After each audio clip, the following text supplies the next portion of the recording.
Et bonjour à tous, ravi de vous retrouver pour aujourd'hui. On se retrouve avec une map entièrement dans le vert, après avoir eu quelques jours de détresse où nous étions vraiment à la limite de casser les 40 000 $. Nous avons quand même atteint les 39 000. Nous avons réussi à reprendre un peu de dominance. Nous allons voir ça tout de suite dans quelques analyses. Je vais vous passer également quelques news sur l'actualité. N'hésitez pas à vous abonner et à lâcher un petit commentaire. Et ça commence maintenant.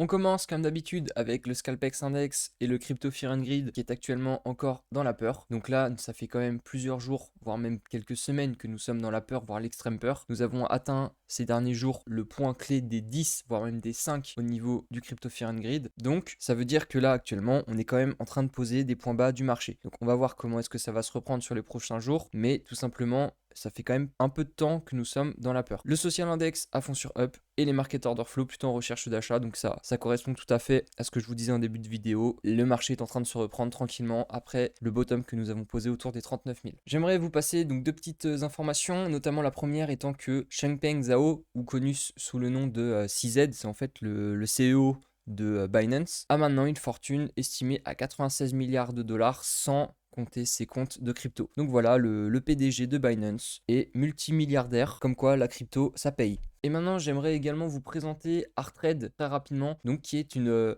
entreprise dans la crypto-monnaie et dans la blockchain qui va créer sa propre plateforme ou son propre réseau social qui va permettre d'échanger des NFT, donc des tokens non fungibles. Cette plateforme s'appellera Arttrade, donc aura le nom du token, je suppose, ATR. C'est une startup française. C'est vraiment dans le but d'échanger avec les créateurs de contenu, donc les artistes qui font des œuvres numériques, et également pour améliorer en fait les réseaux sociaux, puisque nous pourrons intégrer les NFT donc à nos différents réseaux sociaux, et là de manière décentralisée encore une fois. Donc c'est de rendre accessible à tout le monde le marché des NFT, puisque les plateformes comme OpenSea ou Rarible ne sont pas forcément accessibles à tout le monde, puisqu'il faut quand même comprendre le process. Aujourd'hui, si c'est intégré dans un réseau social, si c'était intégré par exemple à Facebook ou plutôt à Meta, l'entreprise aujourd'hui, ça serait beaucoup plus simple puisqu'il y a énormément de personnes dessus. Donc si Arttrade arrive à se développer, peut-être que les NFT pourront encore plus se développer derrière. On attaque avec l'analyse technique et le Bitcoin contre l'USDT, donc qui est le stablecoin du dollar. Donc là, on a cassé le range à la baisse entre les 42 000 et effectivement les 50 000 $. On a touché un point bas qui était presque à 39 000, voilà, en dessous des 40 000 $. Donc, il ne faut pas aller plus bas. Comme je le disais dernièrement, si nous cassons encore ce point bas des 39 000 $ pour se maintenir aux alentours des 38-37, nous allons retrouver le bas du range précédent autour des 30 000 $. Donc, peut-être qu'effectivement, nous sommes rentrés en bear market. Pour le moment, je ne peux pas le valider, puisque tout simplement, nous devons attendre la clôture des positions déjà fin janvier et également début février. Tout va se faire sur les prochaines semaines, puisque si les baleines continuent de racheter ce qu'on appelle le dip, donc la chute que nous vivons actuellement, à ce moment-là, cela montrera peut-être une reprise du cours. Si également les personnes qui vont parier sur le marché des dérivés, donc c'est-à-dire sur le marché pour pouvoir trader, puisque là nous sommes sur le marché qui permet d'acheter des bitcoins, il y a également un marché dérivé qui vous permet donc de parier à la hausse et à la baisse. Si sur ce marché, les personnes commencent à parier à la hausse fortement, il y aura encore une chute du marché puisque les personnes vont continuer, ou en tout cas les plateformes vont continuer à faire perdre de l'argent à 90% des gens. C'est tout simplement la règle. Donc pour le moment, on peut voir ce qui s'apparente à un M-top, donc c'est-à-dire que nous faisons deux points hauts à peu près équivalents, et donc je vais vous le dessiner, vous allez le voir tout de suite. Donc un point haut, un deuxième point haut, et paf, la jambe baissière.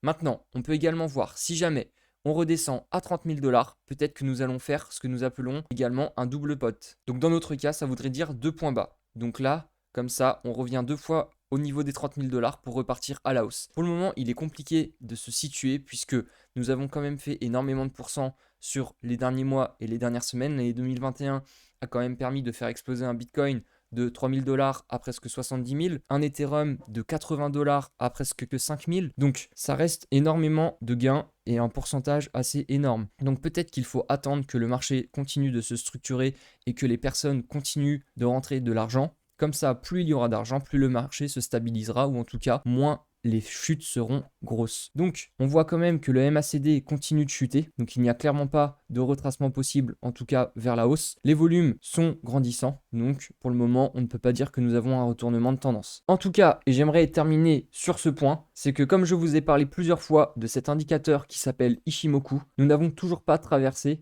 sur un temps, donc en weekly, le nuage. Donc pour le moment, le nuage nous permet de nous maintenir au-delà. Donc tant que nous restons au-dessus des nuages, cela veut dire que nous sommes encore sur le bull run. Si nous le cassons à la baisse, donc comme je le disais, autour des 38, peut-être même, ouais voilà, 37 000 $, alors nous réintégrerons le range, ou en tout cas la barre des 30 000 $, et donc peut-être que nous pourrons dire que nous sommes en marché baissier. Maintenant, est-ce qu'il faut tout vendre? Non, pas forcément. Cela dépend de votre horizon temps. Et si vous estimez que vous êtes là pour 5 ans, même 10 ans, ça sert à quoi de vendre? Vous pouvez juste réaccumuler sur la descente et tranquillement renforcer votre position. Si maintenant, vous considérez que votre perte est trop large parce que les personnes qui ont acheté à 70 000 considèrent qu'ils ne peuvent pas perdre plus, à ce moment-là, retirez-vous du marché et ce n'est peut-être pas pour vous. C'est la seule chose que je pouvais vous dire aujourd'hui. Maintenant, il faut juste attendre. Comme je le disais, nous sommes au-dessus du nuage, donc il n'y a pas forcément de panique encore aujourd'hui. Je vais quand même vous passer 2-3 petites haltes. Comme ça vous permet également de voir un peu la structure du marché à côté.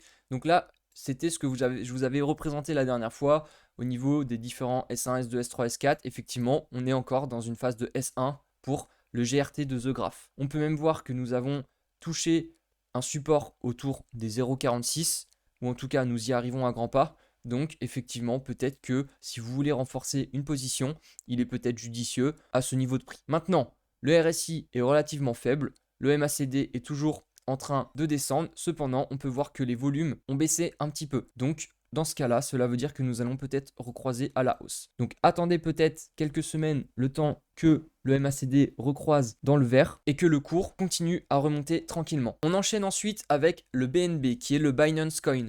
Donc, c'est le token de la plateforme Binance. Je vous ai présenté son PDG il y a quelques minutes de ça. Vous pourrez vous renseigner un peu plus à son sujet. On peut voir que nous avons toucher la fameuse résistance des 430 $ pour ensuite rebondir à la hausse. Donc on peut voir que cette résistance a quand même fait office, en tout cas ce support a fait office de résistance dans le temps, que ce soit en juin ou même en septembre. Nous avons cassé à la baisse pour retoucher ce support et rechuter là. Donc mine de rien, que ça soit comme support ou résistance, ça fait office de barrage. On a de la chance, c'est reparti à la hausse. On a eu un RSI au niveau des un peu moins de 30 points. Donc là, il est reparti à la hausse, effectivement, vu qu'aujourd'hui, nous avons fait une belle bougie. Le BNB avec son burn quotidien, donc je réexplique ce que c'est que le burn. Le burn, c'est tout simplement de envoyer des crypto-monnaies vers une adresse et ils ne seront plus du tout utilisés. Donc ces crypto-monnaies ne sont plus à disposition, plus la demande augmente, étant donné que l'offre en circulation diminue, le prix augmente. Donc c'est ce qui se passe actuellement avec le BNB, puisque régulièrement, il y a un burn du BNB, je ne sais plus tous les combien de temps, mais en tout cas, ils ont mis ça, avant c'était tous les trimestres, maintenant c'est régulièrement en fonction du nombre de transactions. Donc continuellement, le prix va monter tranquillement et peut-être atteindre ou en tout cas casser son ancienne ATH autour des 700 $ et pour peut-être atteindre la barre symbolique des 1000 $. Et un petit dernier, je voulais vous passer donc IOTA, donc de Myota, donc c'est l'internet des objets en tant que blockchain, c'est un projet qui travaille sur ça en tout cas. Là, j'avais fait un triangle de compression, clairement je n'y ai pas touché. On peut voir que donc nous avons touché le bas du triangle et peut-être que nous allons remonter tranquillement pour toucher la hausse. Donc effectivement, ça peut être un pari à jouer. En plus, le MACD est en train de perdre du volume.